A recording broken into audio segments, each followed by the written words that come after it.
Hello les rôlistes! Aujourd'hui j'ai le plaisir et l'honneur de vous présenter notre nouvelle tour AD que nous avons surnommée, assez justement, la forteresse d'Osman. Alors cette forteresse d'Osman, elle a la particularité d'être une tour AD entièrement artisanale. Notre artisan maison, à partir d'une base en MDF, on a assuré l'intégralité de la conception jusqu'aux finitions, en passant bien évidemment par toutes les étapes de réalisation, le choix des matériaux, le choix des outils, le choix des peintures, etc. etc., etc. Cet artisan, j'ai envie de dire cet artiste, se nomme Olivier Tilt. Il n'a pas eu la possibilité d'être avec moi lors du tournage de cette vidéo, mais nous ne manquerons pas de détailler son travail dans un article de blog, pas plus tard que très bientôt. Alors évidemment, nous lui avions donné une directive. Cette directive, elle était très très claire. Olivier, dans la création, fais-toi plaisir. L'idée n'était pas du tout de brider son imagination, mais au contraire, qu'il réalise ce qu'il avait envie de réaliser. Et puis, par ailleurs, Olivier étant rôliste, il était aussi bien placé que nous pour savoir ce qui potentiellement pourrait faire plaisir en termes de tour AD à un maître de jeu ou à des joueurs.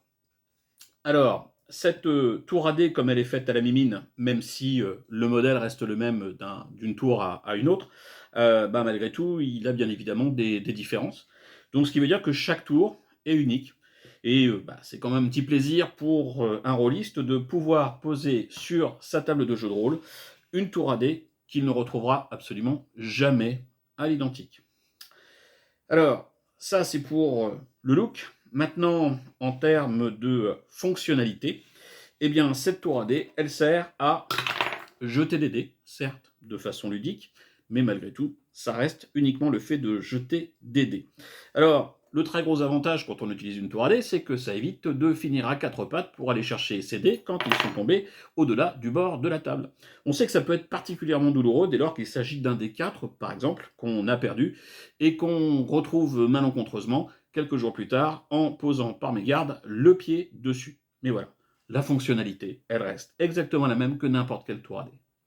Maintenant, on sait que qu'il s'agisse des tours AD ou de n'importe quel autre accessoire de jeu de rôle, ça n'est pas la fonctionnalité qui est importante, mais l'imagination qui va avec.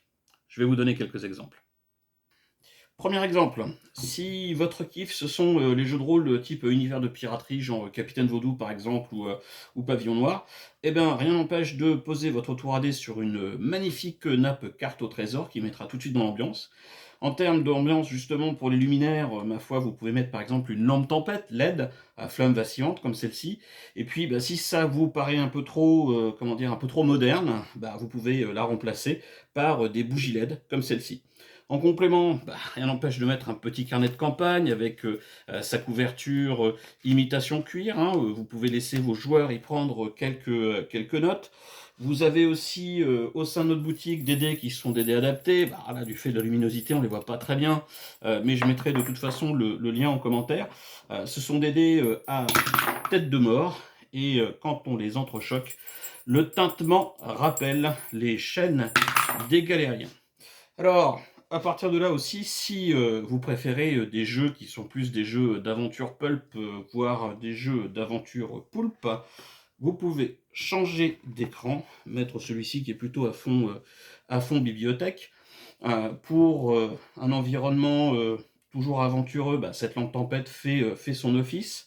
On va par contre remplacer ici les bougies LED, par exemple par un petit gramophone, qui est en plus une véritable enceinte Bluetooth, donc vous pouvez passer de la musique. Et puis pour quelque chose de plus urbain, eh bien, ma foi, vous pouvez ajouter la lampe banquier. Ça, c'est plutôt pour des jeux de rôle type Broken Compass, Savage World, ou alors pour des vétérans comme moi, plutôt Indiana Jones version TSR ou West End Games, voire Daredevils. Mais j'ai pas fini là, j'ai encore quelques exemples de mise en ambiance à vous glisser.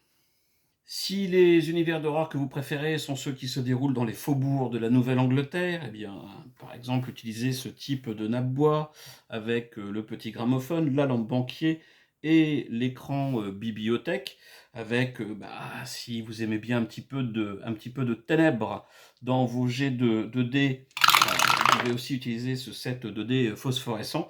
Tout ceci ira parfaitement avec donc notre tour AD.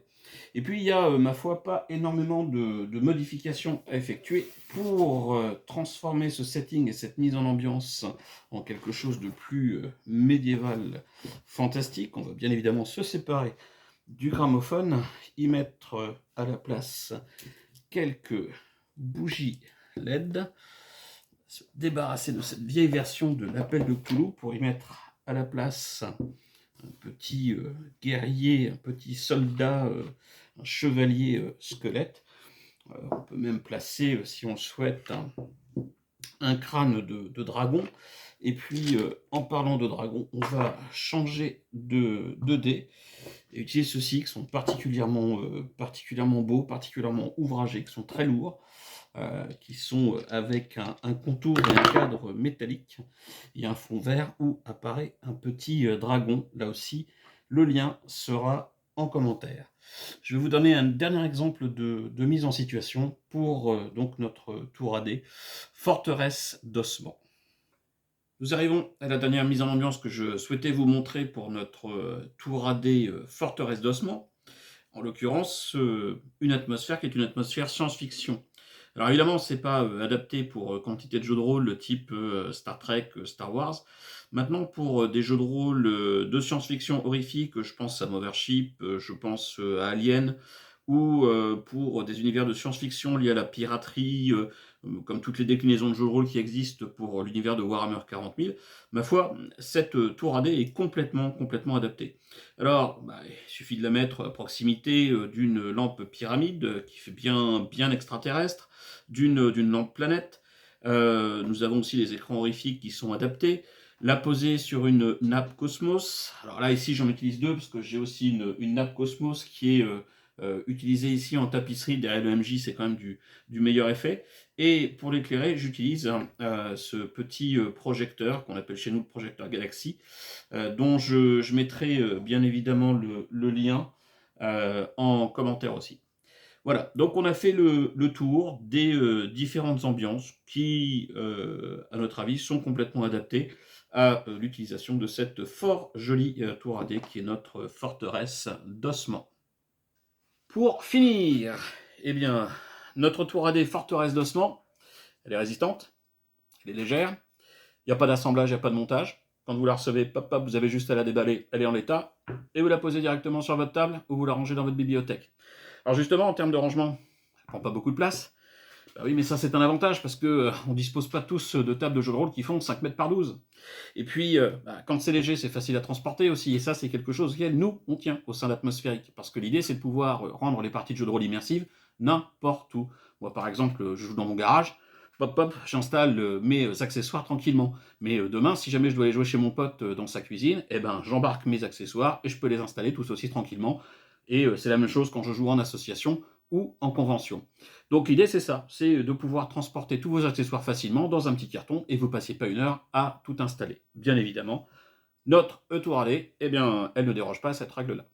Alors voilà, j'ai presque fini. Simplement pour conclure, sachez que le créateur de cette Tour AD, Olivier Tilt, lui, ce qui l'excite, bien évidemment, c'est la création. Il n'a pas l'intention de fabriquer cette Tour AD à une échelle industrielle. Ce qui veut dire que ce ne sera qu'une série limitée. Si je me résume, si elle vous plaît vraiment, tardez pas trop, rajoutez-la dans votre panier et faites-vous plaisir. D'ici là, bonne partie à tous.